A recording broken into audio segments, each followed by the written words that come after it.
दो चोर शहर से चोरी करके जंगल में भाग आते हैं। उनके पीछे पुलिस पड़ी होती है, तो वो 2 दिन तक जंगल में ही छुपे रहते हैं। फिर उनमें से एक बोलता है कि यार मुझे तो बहुत भूख लग रही है। तो दूसरा कहता है कि एक काम करते हैं, हम में से एक यहाँ पैसों की देखभाल करेगा और दूसरा शहर जाकर खाना लेकर आएगा। तो उनमें से एक चोर अपना चेहरा ढककर शहर जाता है और खाने का इंतजाम करने लगता है। तो दूसरा दोस्त जंगल में बैठा सोचता है कि इसके आते ही मैं इसे मारकर सारा खाना और पैसा ले लूंगा। और यहाँ शहर में पहला दोस्त सोचता है कि मैं इस खाने में जहर मिलाकर सारा पैसा ले लूंगा। वो खाने में जहर मिलाकर जंगल में आता है, लेकिन वहाँ कोई नहीं होता। वो खाना रखकर पैसा उठाकर भागने लगता है और इतने में ही उसका दूसरा दोस्त उसे पीछे से मार देता है और उसे मारकर जैसे ही वो खाना खाने लगता है वो खुद भी मर जाता है। तो दोस्तों, आपने क्या सीखा कमेंट में जरूर बताना। एक नगर में एक मशहूर चित्रकार रहता था।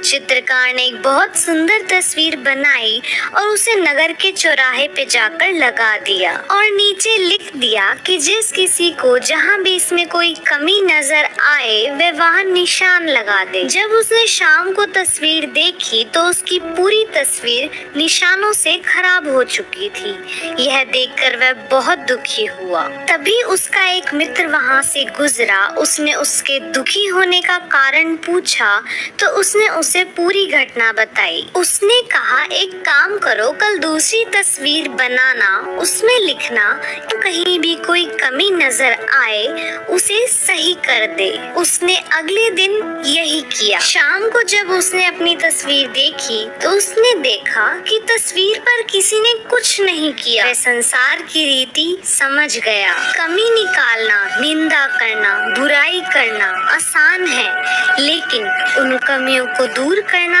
अत्यंत कठिन होता है। जिंदगी आइसक्रीम की तरह है, टेस्ट करो तो भी पिघलती है, वेस्ट करो तो भी पिघलती है। इसलिए जिंदगी को टेस्ट करना सीखो, वेस्ट।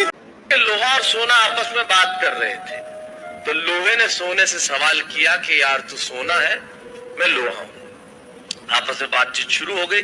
तो सोना लोहे को कहने लगा कि यार लोहार तुझे बनाने के पहले ठोकता पीटता है, सोनार मुझे बनाने के पहले ठोकता। आप पढ़े लिखे लोग हैं, आग में तपा के ठोका जाता है, लेकिन जब तुझे लोहार ठोकता पीटता तो तू बहुत आवाज करता है, मैं तो चुप रहता हूं, ऐसा क्यों? लोहे ने जो जवाब दिया वो मेरी कविता की जमीन है। लोहे ने कहा तो ठीक कहता है सोने, सुनार पीटता है तुझे लोहे की हथौड़ी से जो तेरी कुछ नहीं लगती। मैं लोहा हूं, मुझे जिससे पीटा जाता है वो लोहा है, और जब अपना अपने को पीटता है तो चीख तो निकलती है। वाह वाह वाह।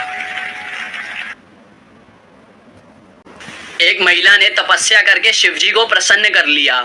शिवजी प्रकट हुए और बोले, मांगो एक वरदान। महिला बोली, प्रभु मुझे एक नहीं 3 वरदान चाहिए। शिवजी बोले, ठीक है चलेगा, लेकिन मैं तुम्हें जो दूंगा उसका 10 गुना मैं तुम्हारी सास को दूंगा।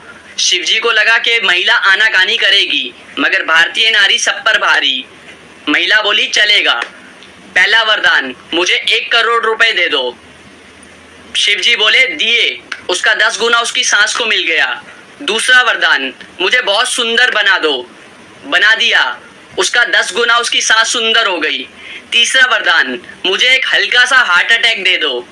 उसकी सास को उसका 10 गुना तगड़े वाला हार्ट अटैक आया और सांस चल बसी, और सारा का सारा धन बहू रानी का हो गया।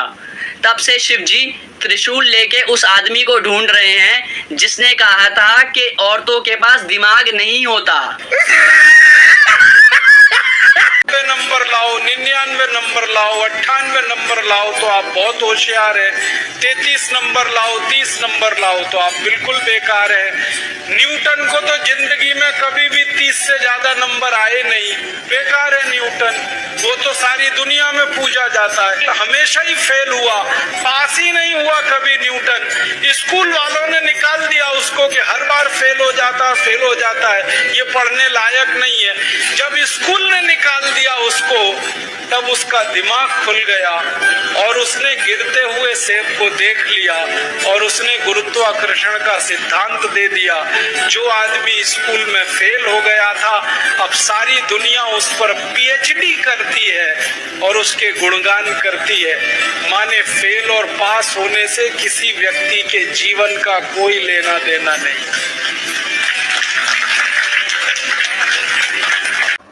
12 साल बाद वो जेल से छूटा। जेल से निकलते ही उसे बाहर की ताज़ी हवा अच्छी लगने लगी और वह खुली हवा में सांस लेने लगा। तो उसने सोचा कि मैं घर पैदल चलकर ही जाता हूँ। तो वह पूरा रास्ता अपने घर की ओर चलकर ही गया। घर पहुँचते ही उसकी बीवी चिल्लाई, कहाँ घूम रहे थे इतनी देर?